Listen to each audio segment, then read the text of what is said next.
அண்ணே நமக்கே தெரியாம பங்க்ல போடக்கூடிய பெட்ரோல்னால இன்ஜின் டேமேஜ் ஆகுதாமே, அதுவும் புது கார் கொண்டு பிரச்சனை வரும்னு சொல்றாங்க. உண்மையானே 2018 ஆன் ஆவரேஜா 77 ரூபா பெர் லிட்டருக்கு பெட்ரோலுக்கு நம்ம பே பண்ணி வாங்கணும். அப்ப எத்தனாலோட பிளெண்ட் அப்படிங்கிறது ஒரு 5% இருந்து 10% வரைக்கும் இருந்துச்சு.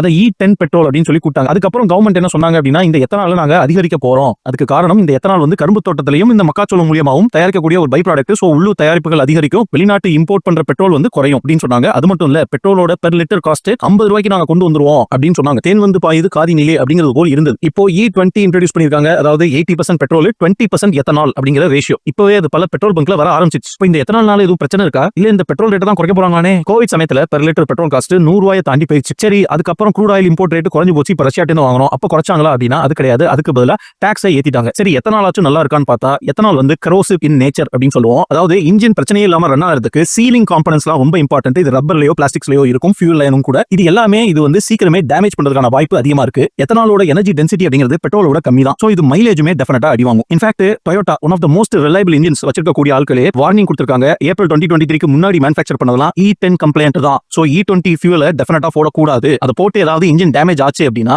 வாரண்டியில கிளைம் பண்ண முடியாது அப்படின்னு கிளியர் கட்டா சொல்லிருக்காங்க. ஓ, BS6க்கே இந்த நிலைமையா? அப்போ பழைய கார் BS4 3.2லாம் பழைய காரை தூக்கி போட்டு புது கார் வாங்குற நிலைமை ஏற்படும். அப்படி புது கார் வாங்கினாலும் டாக்ஸுக்கே டாக்ஸ் கட்டணும். தம்பி, பெட்ரோல் விலையை குறிச்சிருந்தாலே ஃபார்மர்ஸ்ல இருந்து மக்கள் எல்லாருக்குமே பெனிஃபிட் ஆயிருக்குமே. நீங்க சொல்றதை பார்த்தா எல்லாமே கவர்மெண்ட்டுக்கு பெனிஃபிட்டா இருக்கு. அப்போ மக்களுக்கு நல்ல கார் கண்டென்ட்க்கு நம்ம சேனலை சப்ஸ்கிரைப் பண்ணுங்க.